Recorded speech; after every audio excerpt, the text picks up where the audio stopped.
FutureCon gives us a great opportunity to go through and engage in a more intimate environment. These smaller conferences really give us the opportunity to engage one-on-one with customers and to really put our voice out there and make sure that we get a little more one-on-one time with people who are coming through this conference. It makes it for a much more intimate, much more one-on-one, personalized experience with our target audience.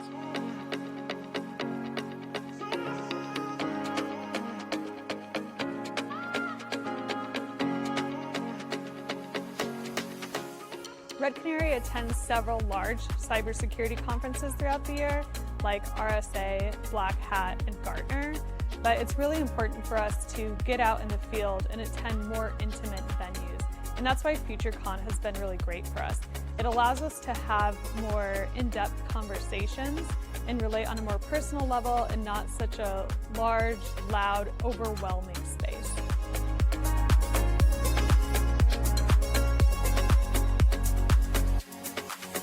It's all about the mission, and the mission really is taking care of everybody here in this room, and I think that's what FutureCon really is trying to do. It's not about bringing in all the vendors or anything else. I mean, they're here to help support and help drive change, but when it comes down to it, it's about the people that are showing up both online and in person to better the world.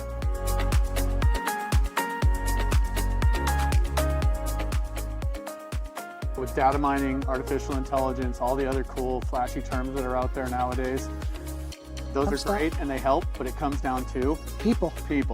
And, you know, no matter how good your systems are and how effective they are at filtering through the noise, you still need people at the end, and you need good people that can sort through that and prioritize.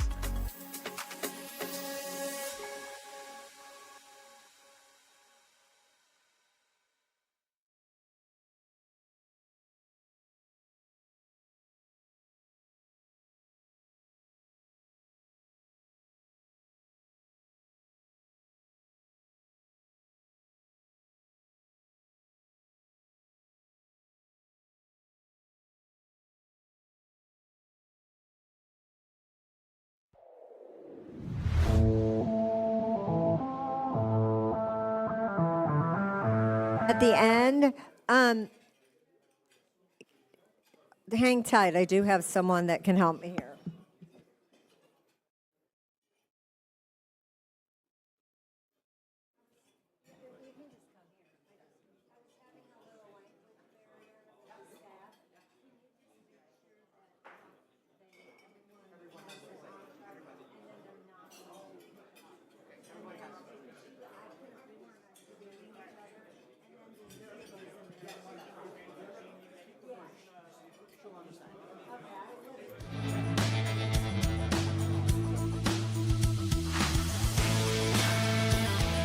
Did everybody get their entree? If you don't have your entree, please raise your hand.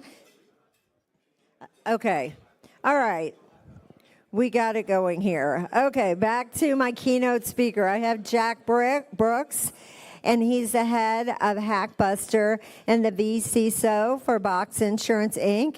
He's an accomplished customer-focused senior technology and business management professional with over 27 years of experience building new teams, new roles, and recultivating existing functions within the internet and traditional IT spaces. Dedicated community relationship builder with excellent problem-solving skills focused on providing quick and efficient benefit to the business process. Today he's going to be speaking on plunging into cyber, what leaping from a perfectly good airplane taught him about cybersecurity. Before I bring him up to the stage, I want to remind you all that this event is streaming virtually. We probably have another 200 people watching virtually. So if you do have a question, when you raise your hand, please wait for my tech team to bring the mic to you so our virtual audience can hear. So with all that being said, let's welcome Jack Brooks to the stage.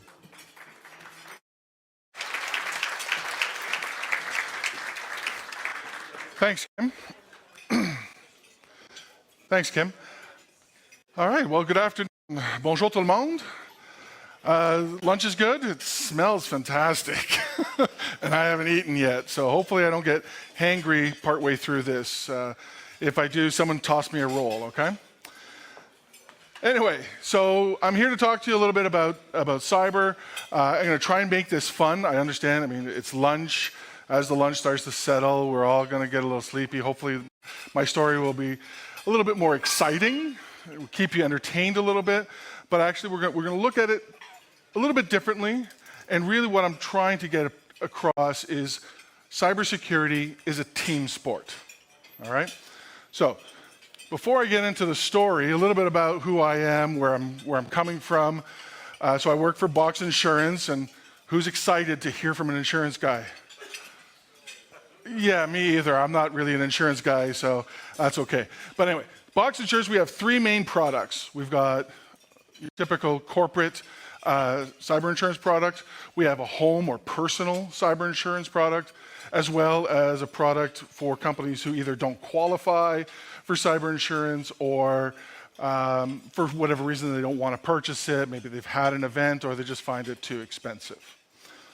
So that's that about Box. If you want to learn more about that, see me afterwards. Happy to talk about it. A little bit about me. I was really happy to hear 27 years. I guess that was an old one. I'm actually in my 34th year in IT, so I've been around for a bit. Seen a lot of change, obviously. And what I do right now is, as the head of Hackbusters, like what does that really mean? What my team does is we're responsible for prevention, prediction of threats for our clients. So we look for any vulnerabilities that they may have that we see publicly. And of course, if they were to have a breach of some description, then we're looking to also help remediate that for them. Now, enough about that sort of stuff. So, plunging into cyber. So yes, I did jump from a perfectly good airplane. I was young, stupid, a little bit more svelte, of course. But it was sort of the early 90s. A buddy of mine and I, we were just finishing university, and we thought, let's do something exciting. Let's jump out of an airplane. So off we go. We tell our parents and our families about this. And as you can imagine, they were a little less than thrilled about their little boy taking such a huge risk, and they tried to talk us out of it. To the point where my grandfather, who had never called me in his entire life, a major in the Black Watch from World War II, calls me up and tells me a story of a friend of his who led a paratrooper platoon, and in one of his combat jumps, his static line didn't release. So he gets to the end of the line. Parachute doesn't come out, but he also isn't let go from the airplane. And he's flapping away against the airplane and knows that he has to pull himself hand over hand back into the airplane or else he's not going to survive the landing. Of course, all kinds of injuries, basically shattered both of his legs, and this was supposed to convince me that this was a bad idea. But I'm a 22-ish year old guy. Ladies, you all know what, we don't listen so well. Anyway, so we go through all the training, a couple of weeks of in-class type work, and, we get to the last day, and they're going through all kinds of emergency procedures, and they're throwing pictures up on the wall and of different parachute configurations and what do we need to do to clear that situation and all that. And the last picture, I'll never forget, is a picture of this beautiful blue sky. Much like a nice day that it is right now, or at least it was when we came in this morning. Right? Blue, nice white clouds. And we're all sitting there looking at this picture, and we don't see a problem. There's no problem. The instructor is disgusted with us. There's no parachute. It's time to pull the emergency, right? So the emergency, pulling your emergency chute is one of those things you want to be able to do when, you're really anxious. Like things have gone really badly if you're pulling that emergency chute. And they drilled us over and over and over. They would be talking about something and all of a sudden someone would say emergency chute. And we had to immediately be able to go, look, identify, left thumb, right thumb, pull. I mean, we're almost 40 years on? I still remember it, right? So off we go. All the training is done. And, it's now time to do the dryland training. Now, what does any of this have to do with cyber, right? Other than it, trust me, it's kind of an interesting story. But what does it have to do with what we're here to talk about? And really, we're talking about risk management. Whether you're jumping out of an airplane, you got to assess your risks, what your risk appetite is like.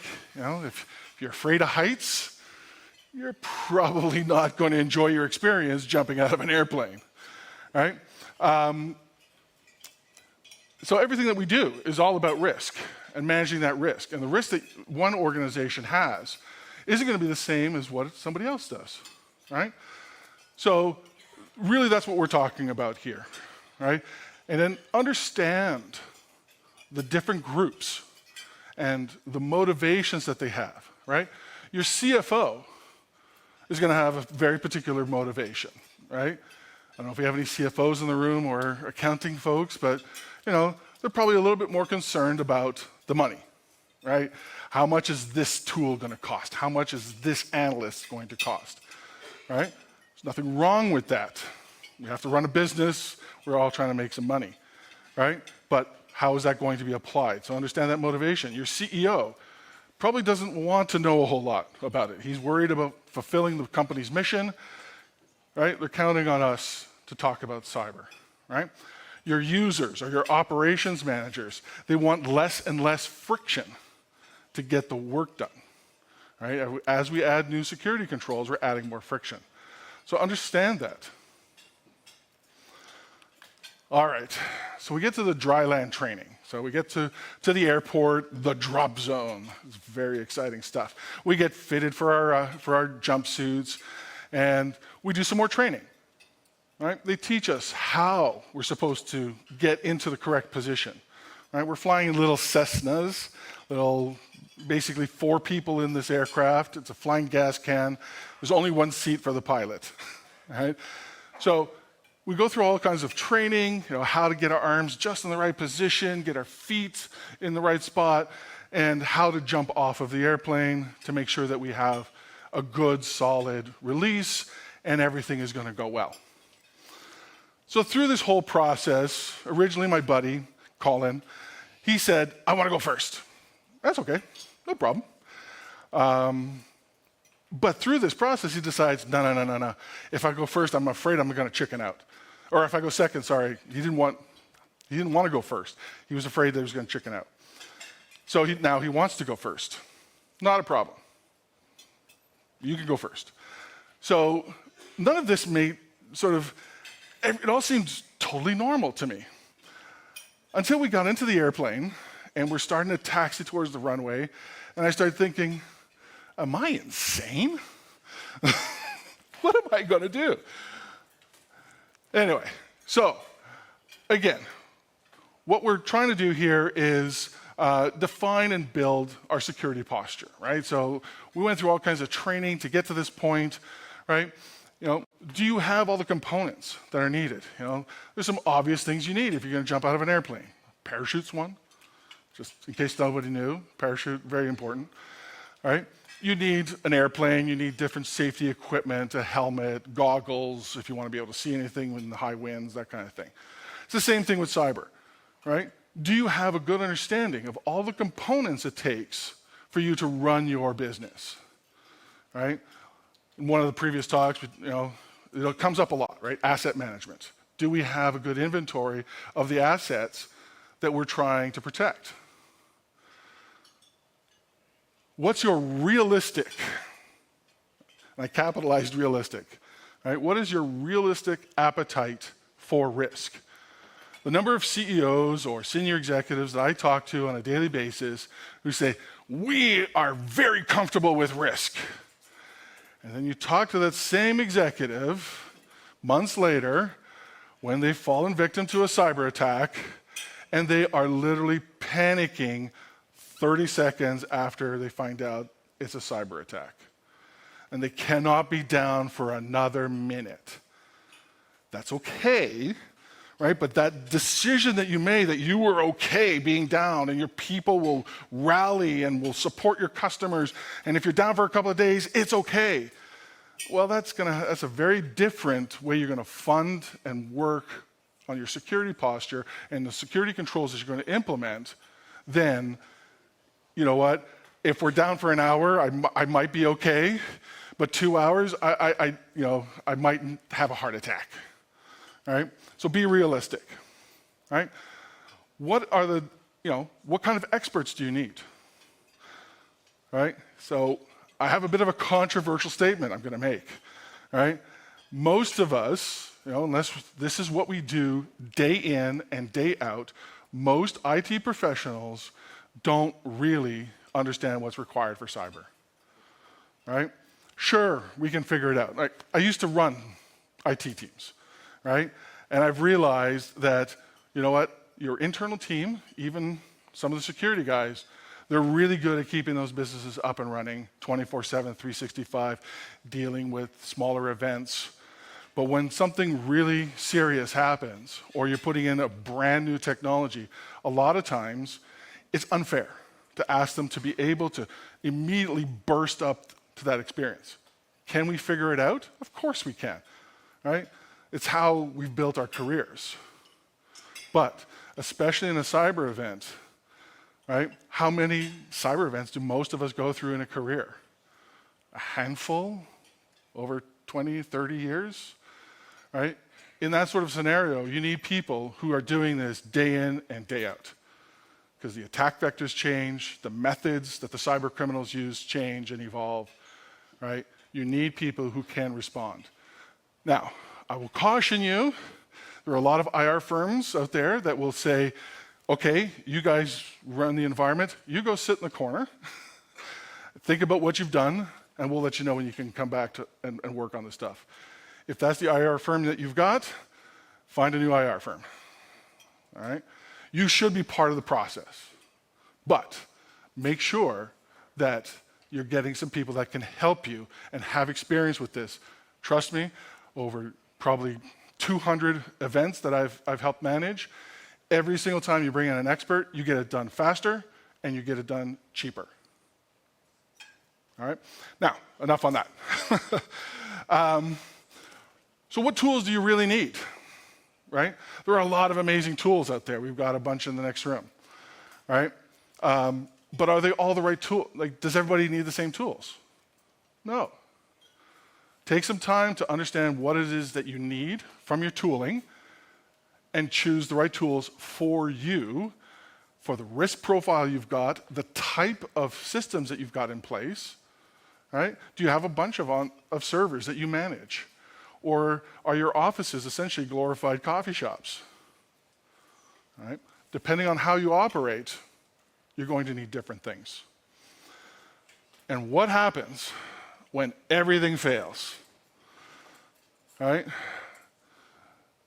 So what kind of protections do you have in place?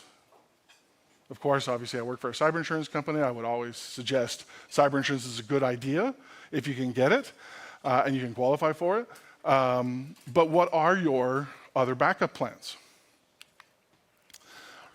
Now, take a quick break from the story. A couple of things that, I talk to clients all the time, anywhere from, your mom and pop shop, 2 or 3 people running a family farm, all the way up to $2 billion, in revenue type companies. And these things here are, if every organization looked at these items on the screen and just committed to doing them a little bit better, you could actually dramatically improve your cyber posture. All right? You're probably doing some of these. You might be doing all of them. But which ones are you not doing as well as maybe you could? Right? I know in one of the sessions we talked about passwords, right? I always tell people, stop thinking of them as passwords. Unfortunately, we're not going to get rid of passwords in the near future, right? Yes, if you can go passwordless, do it. But if you still have passwords, start thinking of them as passphrases, right? Pick a song lyric that you like, a movie quote. Keep the spaces between the words. Add a couple of special characters. You and your users will never forget your passwords at that point. Managed EDR, I guess the next one is MFA and 2FA for everything, right? We also talked a little bit about MFA and next generation MFA and adaptive MFA, all that sort of stuff. At least do the basics, right? On literally everything you can. right? Nobody is unfamiliar with MFA anymore. So the old arguments really should be gone, right? If you're in a union environment and not everyone has a phone, there are solutions out there. It just takes a little bit of effort. The one that I'll put sort of a lot of emphasis on, especially in the small to medium-sized enterprise space, is managed or fully managed EDR, XDR, right? Endpoint detection or extended detection and response. Right now, in what we see, this is probably the best money that any organization can spend to improve their cybersecurity after MFA. All right? And I say fully managed because the number of times I've seen organizations that try to do the right thing, they implement a good, solid EDR solution, but their internal guys are still managing it, right? These people need to sleep. They want to take some vacation, right? Or they're getting a ton of alerts and they don't really know what to do with all those alerts, right? Find someone who's got a 24/7 SOC, ideally with good SIM technology in place that can do correlation across multiple types of devices, across multiple customers, and they will be able to help you stop those attacks. All right? Cloud security is another big one. Most of us are counting on Microsoft or Google, right? And their marketing guys should win awards because they have fooled us all into thinking they have us 100% protected, right? So, invest in some additional security. The same thing with backups. Make sure that your backups are properly secured, that you have an immutable or unchangeable backup. Right? If you happen to have some crown jewels, right, some data that just doesn't change that often, right? Nothing says you can't go a little bit old school and use a USB drive, plug it in, copy it once a month or once a quarter. It doesn't change very often. Stick it in your safe, just as an extra backup, especially if the data is that critical. Right? Train people. We talked a little bit about cybersecurity awareness. It's less about teaching them how to identify a phishing attack and more about just keeping it top of mind. So I always suggest do it monthly with a phishing simulation, and your users will just be a little bit more aware, and just keep that up. Again, it's not so much about they've seen the training before, but just the awareness. Okay. Make sure patches are done. I don't know why, but Canada is #1 in the world at not patching our computers. And by a couple of percentages. I don't know why. Maybe because we think we're nice people and who would want to attack a Canadian? I don't know. We are nice people, but the bots don't care, so patch your systems. And if you suspect that like I said, if you suspect you have an attack, right, get some help. Don't be shy. Don't let your ego get in the way. All right, so even the clicker is going, really? You're going to jump out of this airplane? Anyway, so off we go. We're in the air now, and everything's great. We get up to about 3,000 feet, and the door opens. Colin kind of shimmies his way up to the door. He gets out, and he jumps out of the airplane. Now, I'm sitting I was still 6'4" back then, maybe not quite as, I'm cramped, and I see him fly past the screen, or by the window. And I'm thinking, holy cow, he's going to hit the back of the airplane. Adrenaline. I forgot all of my basic physics. Of course, he was right here because I was only 2 feet away from him, and then he dropped like a rock. That's not what my brain did. So my turn comes, and I, again, shimmy my way up, and we're jumping not on a static line, right? What we do is there's a little pilot chute, and we take the pilot chute out of our pouch, and we hand it to the jump master, who's going to throw it out the door with us. Because, of course, it's our first jump. They don't trust us to be able to do that ourselves. Even keep it in our hands, right? We'd have this locked fist and end up as ground pizza. Now, we wouldn't actually end up, hopefully not as ground pizza, because there's a backup. There's this thing called an idiot box that sits right here. And if you fall below 1,000 feet, or you are below 1,000 feet and you're going at a particular speed, it will automatically deploy your emergency chute for you. Awesome. It's about 96% chance that it's going to work. Good odds. Wouldn't bet your life on it. That's why they call it the idiot box. Anyway, so now it's my turn. And I tell you, nothing really prepares you to climb out of an airplane until you actually do it. First time, I like to think I'm a reasonably strong guy, and I get my arm, and Mother Nature threw my arm back into the airplane from the wind. Kind of like she was saying, this is not right. You don't do this. Of course, try again, grab onto the wing strut, get into just the right position, and then I'm struck by the beauty of what I'm seeing around me, right? Nothing really prepares you for that either. It was truly a magical experience, right? You're seeing the countryside at 3,600 feet with no glass in front of you, no fuselage for most of it. And it's a really amazing experience. And I'm soaking this in. Obviously a little too long, because eventually the jump master slaps me on the shoulder like, are we going to do this? Obviously you can't talk to me, but anyway, so off we go. But I'm thinking about my buddy Colin. I don't want to hit the back of the plane. I'm thinking about my grandfather's story. Like, this is, bad things can happen. But it's okay. I have a plan. All right? I know exactly what I'm going to do. I'm going to swan dive off the side of the airplane. All right? So I do this swan dive, off I go, and get into the classic parachuting position. I think I'm very calm, of course, and I count to 6. 1 1,000, 2 1,000, 6 1,000. I think I'm super calm. I'm sure I was going at a mile a minute. All right? Now, after 6, you need to check your parachute to make sure everything is okay. What do you think I saw?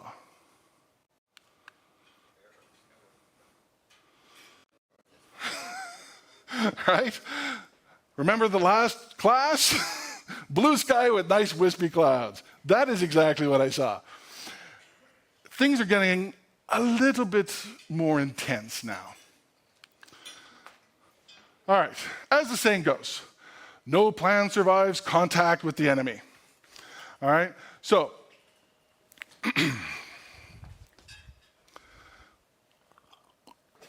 see, it's still very exciting. I'm getting dry mouth now. Anyway, so problems are going to happen, right? No matter what. We're running a business, there's technology. Some of the problems are going to be real. Some of them not so real. There was no way I was going to hit the back of the airplane, right? How many people jump before me? No one came anywhere close. So sometimes we manufacture these problems in the heat of the moment, right? It's okay to change the processes, change the procedures you're going to follow, right? Sometimes the details that you've planned for, and hopefully you're doing tabletop exercises, hopefully you've at least thought about it, you suspect or you expect certain types of problems to occur, but then the details come in, and all of a sudden, you think, I need a new plan.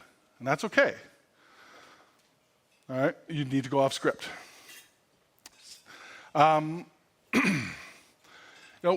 As leaders in this world, and if you'll excuse the pun, right, we have to try to avoid jumping to conclusions, right? At least prematurely, right? So we need to really look at what's going on, right? And be prepared that some additional threats might be showing up, right? So obviously I thought the first threat I had to deal with was the stabilizer on the aircraft. All right, now I have to be prepared for the fact that I got no parachute, right? So, but again, I had a plan. I knew exactly what I was going to do. In that moment, I knew exactly what had to happen. I flapped my arms like a bird. Seriously, I thought I was going to super evolve into a bird, fly back to the airplane, or I don't know, come to some nice safe landing on the ground, and I'm flapping for all I'm worth, like my life depends on it, because it does. And as I'm flapping, I go from a nice fall like this to head first, like the guy in the photo, but I'm still flapping. And now I start to spin faster and faster and faster until the point where all of a sudden I notice my vision is narrowing. Darkness is creeping in. I'm going to pass out. And in that moment, I realize, bad plan. So I stop waving my arms around like an idiot, and the spin slows. My vision opens back up, and I realize, all right, the experts gave me a plan, gave me procedures. I know what to do. Now remember, I'm still falling head first like a rock. Right? And I go, okay, I got it. Left thumb, or sorry, look, identify, left thumb. What comes after left thumb? I don't remember. And I'm literally falling, and I feel calm all of a sudden because I'm following a procedure. But I can't remember what comes after left thumb. And then as I remember, oh yeah, right thumb. And my right thumb goes into the metal ring to pull my emergency chute, the main chute opens. All right? Now, talk about being euphoric. I went from, I am going to die, to, I'm going to live. All right? So, sometimes we're going to make choices, right? In the heat of the moment, you're going to say, you know what, we're going to charge off on this path. I think I know what the solution is, that we're going to be able to recover from this event really quickly. We're going to get all of our data secured, get those cyber criminals out of our environment. Let's go. If it's showing you that it's not working, do not let your ego get in the way and say, I decided this. I'm the leader. I'm supposed to know what I'm doing. I thought this was going to be the right plan. I've seen so many good people commit to something, and it's not that it was a bad idea. It's just it wasn't going to end up working in that scenario. So don't let your ego get in the way and commit to that plan too long that you actually end up extending how long it's going to take to recover. All right? Problems need fast action sometimes. Obviously, I'm plummeting to the earth. I've only got 27 seconds. From the time I let go of the airplane to becoming ground pizza, 27 seconds. Not a lot of time to make decisions. Thankfully, in a cyber event, you've got a little bit more than 27 seconds, but we really don't have a lot of time to waste, right? The longer that we allow the cyber criminals to be in our environment, the more damage they're doing. All the statistics show us that by the time we see the attack anyway, they've probably been in there for over 100 days, right? I've seen some statistics that it's now over a year. So we need to act quickly, all right? Adapt, right, as I was saying, and don't trust to luck, right? Yeah, I had the idiot box. I guess I could have just and hopefully it would have worked, but don't trust to luck. Take action. Now, another little segue here from the story. I'm actually giving this presentation on Tuesday, but I do a whole presentation on where incident response plans fail. So here are a couple of areas. I won't touch on every single one of them. You'll sort of get the idea here, right? But in many cases, you don't want to be making decisions by committee. Right? If you're going to build an IR plan, you want to get a bunch of people together, right? That's one of the other ones. We want to make sure that we bring a lot of people to the room so we get their perspective, so that we know that each of the business units that we're serving are going to be properly represented in the plan, right? Because you can't recover everything at once in a lot of cases. All right? Here's another one. Lack of a prioritization or a severity level, right? I see a lot of plans where cyber attack, and we're just going to charge off and do something, right? So think about this as different types of fire, if you will. Right? If you've got a small brush fire, some leaves caught fire in your backyard, sure, you can whip out the hose and take care of that. No problem. Right? It's the same sort of thing in business, right? You have a small virus outbreak, even if it's a small ransomware event, it's relatively contained, you've got some tools in place that locked it down. Go ahead, deal with that. Right? Maybe the kitchen's on fire now. Right? That's a lot more serious. You know, if you've got one of those fire blankets or a fire extinguisher, good. We obviously all should have that in our homes. You can deal with that. It's the same thing with a larger cyber event, like a medium-sized one. Sure, you know, you can probably deal with that in the moment, but with that fire, I mean, I don't know about you, but I would still be calling the fire department. I've dealt with it as best as I can, but we don't know what else is going on behind the wall, for example. It's the same thing in those events. You probably want a third party to come in, have a look at what you did. Have a look at what was there before. Did you really deal with it? Right? And of course, if the whole building's on fire, well, 911, right? Get the expert help.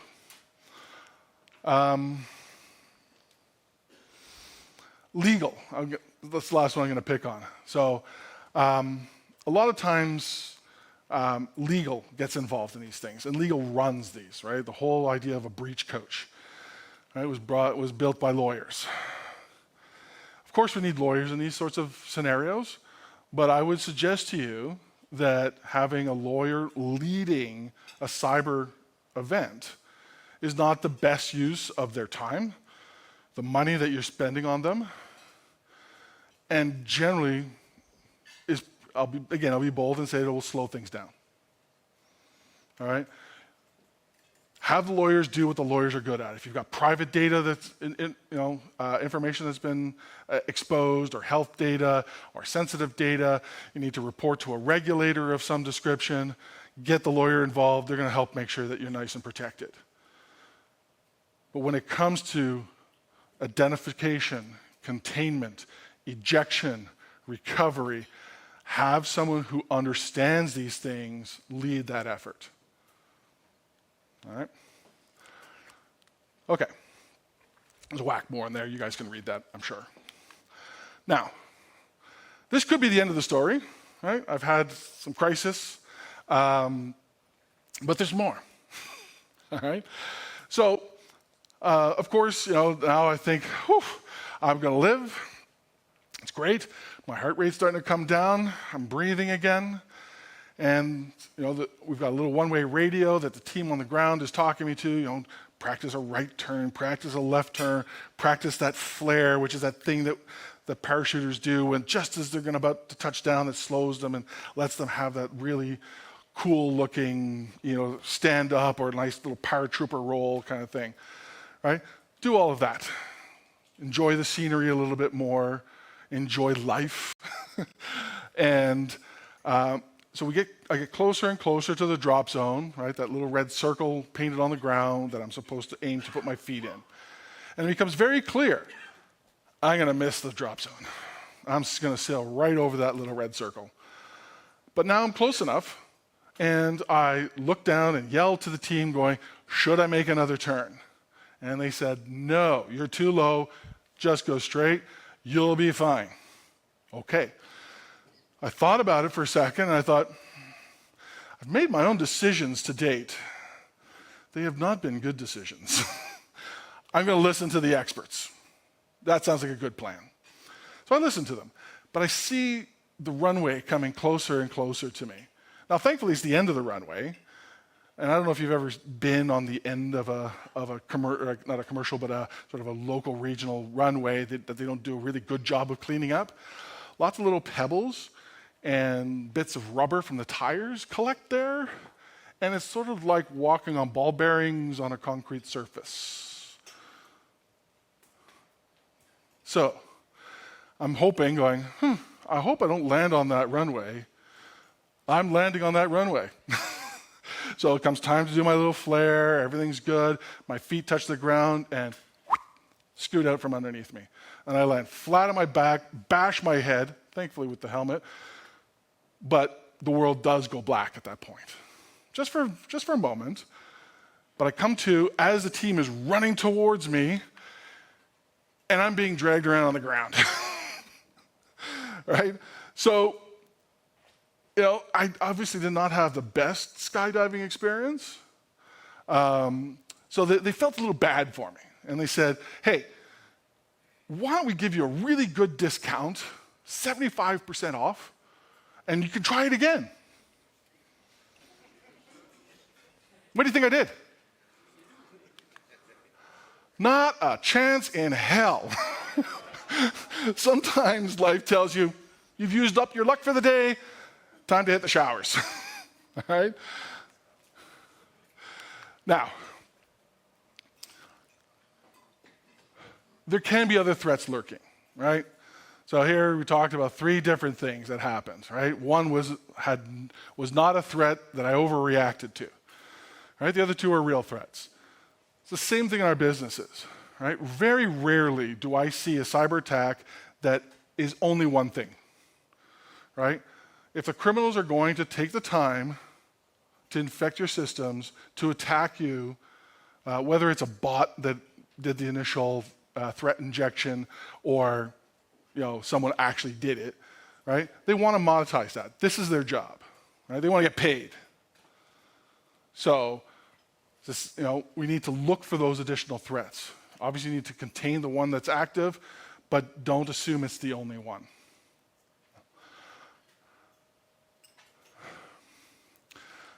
There's always going to be surprises as you try to recover. Things are going to come up, right? You're going to find that there's some data that you thought was probably backed up is not backed up properly, or it's become corrupted. It takes longer to do something than when you practiced it. Be ready for that. Adapt as you need to. All right? Success is relative. Right? When I first went up in the airplane, my goal was I was going to do that perfect paratrooper role, and everything was going to be great. And in the end, really, I was just glad that I lived through the experience.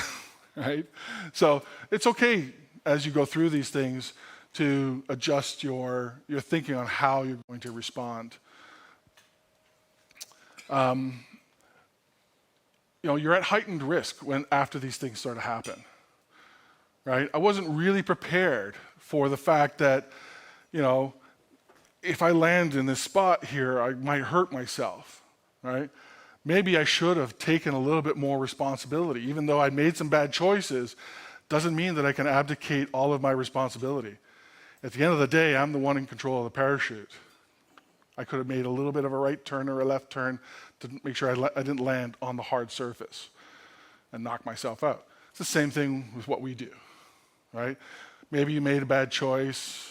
Maybe someone's advising that you should do this.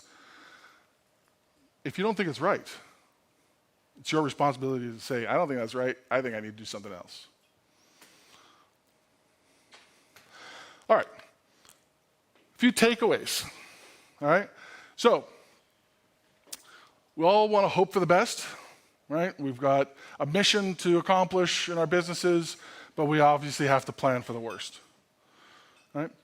Make sure that you've got the right tools in place, right? And they're the right ones for you, not necessarily just the right ones for another company that may be similar to yours, but not really the same.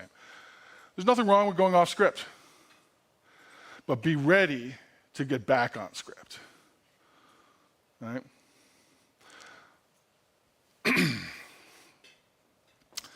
Security is a team sport, right? There's no way that I could have jumped out of an airplane by myself.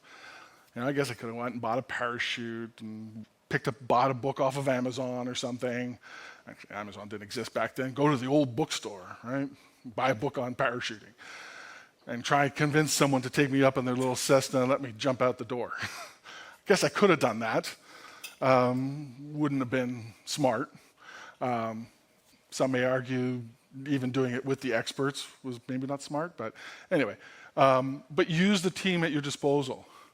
And guess what? Your team is going to make mistakes. It's okay.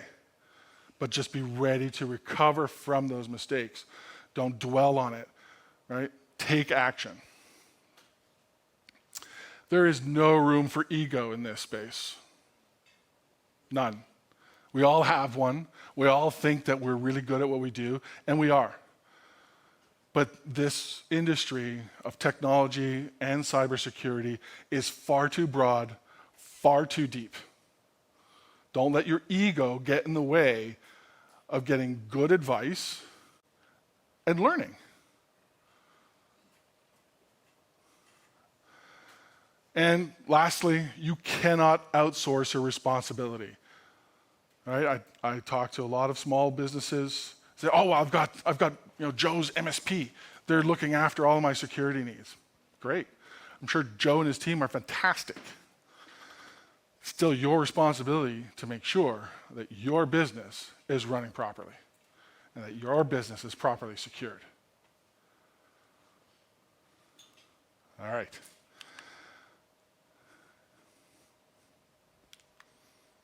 And that's that. Are there any questions? Thank you. And I learned, Kim told me, Mike told me, oh my gosh, I forgot his name again. Lorenzo told me, wait for the microphone to get to the person who asked the question so our people online can hear the question. Please, sir. First of all, thank you very much for the great story that you've done. My question to you is from the insurance world. Yeah. You've been insuring cybersecurity. What's the security control that is most neglected and actually caused issues that you had to reimburse a claim? That's huge. Everyone hear that question? What's the most neglected security control from a cyber insurance point of view? I would say, honestly, and it actually pains me to say this, but MFA, not being properly deployed and implemented, right? Those of us who work in a Microsoft environment, right? You can enable MFA. Job done. You need to enforce it, right? So a lot of times that's a piece that's not done properly. I'll give you the second one as well. The second one is backups, right? Oh yeah, we've got good backups. Everything's fine. It's great. In fact, I was working with a relatively large organization here in Montreal who had a ransomware attack. They had backups. They had multiple sites where they had servers in both sites, SANs in both sites, and they were doing their backups from one SAN to another. Awesome. Except A, it's on a flat network. B, where's your immutable or unchangeable backup? So the criminals were able to get in, corrupt both sets of backups, and they had that's where they had the crown jewels there as well, and in the end, they had to pay the ransom. So, any other questions?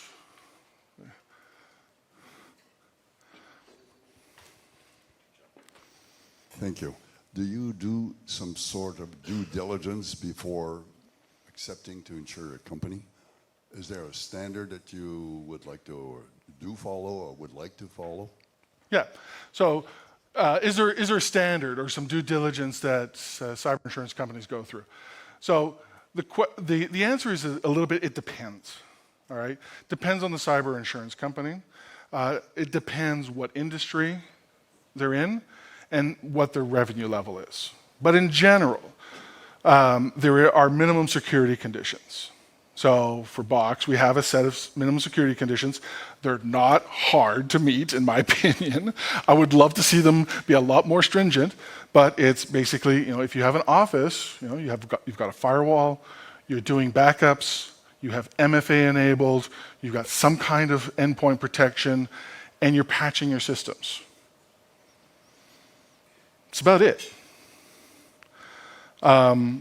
So those are sort of that's the minimum controls. Now, if you're in an industry that is, like, for example, manufacturing, or you have a really heavy supply chain engagement, right? Then the underwriters will have taken my advice, at least for us, and are asking for a managed EDR to be in place as well, right?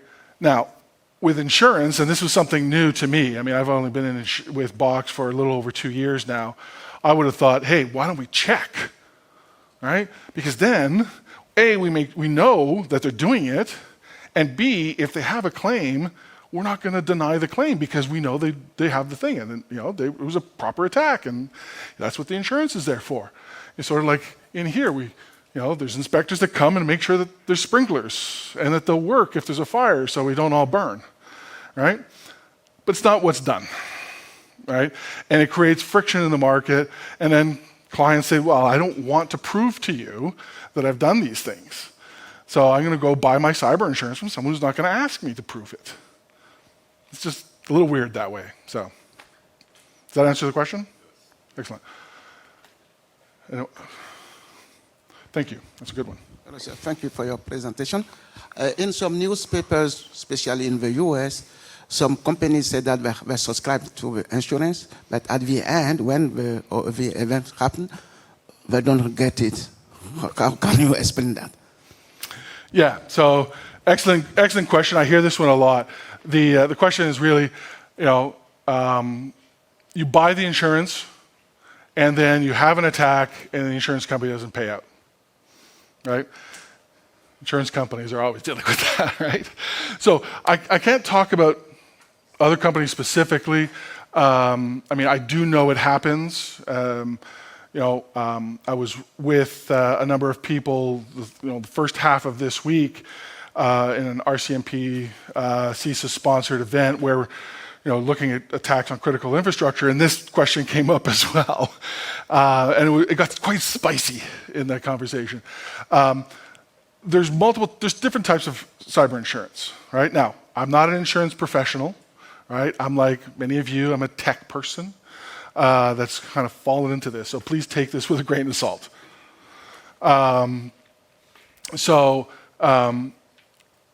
There's different types of insurance, right? So you've got those that you sort of add to your other types of business insurance, right?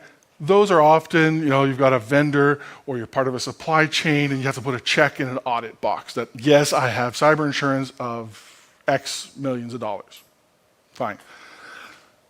A lot of times those ones have a lot of limits. They have a lot of caveats in the policies, really designed in many ways to not have to pay unless it falls into a really prescribed kind of area. Now, what I can tell you from firsthand experience of what we do, all right, so there's those controls. And if those controls are not in place, then maybe there's a problem. Doesn't mean that there is. So, for example, the one I talked about with that ransomware event and the backups, because they didn't have the backups, right? If they'd had the backup, they probably would not have had to pay the ransom. So we reimbursed them for everything except the ransom, so that they could get their data back. I had another client out in Vancouver. That's a relatively small shipping company. They had said, yes, we've got MFA on all of our accounts. They get attacked, ransomwared again. We go in, help them fix it. They have MFA on nothing. Right? Someone had turned it off. It was a mistake. But here's the thing. The criminals did not get in because of the MFA. We paid the whole amount. Right? So that's one of the things you want to look for, right? So that's why it's like, yeah, of course. I mean, I have a bias from an insurance, but there are good cyber insurance companies out there. Look for one that's going to partner with you, right? We'll help you say, look, do these sorts of things, right? You need some help finding some solutions. Here are some solutions that we know work, right? Maybe they can get you a discount. Maybe they can't. But at least the insurance company has looked at it and says, yeah, this works. And don't just go for the cheapest. Cheap doesn't always work, right? You know, it's sort of like if we tie it back to the story, right? Yeah, are you going to go for the cheapest emergency parachute? You know, you hope you never use your insurance, but if you do have to use it, you want to make sure that it's there. Anyone else? It's okay. I'm perfectly comfortable with awkward silence. Did you jump again? No, never. I won't even bungee jump. We went to Australia and we talked about it, and I said, "No merci, pas pour moi." Exactly. I will watch somebody else.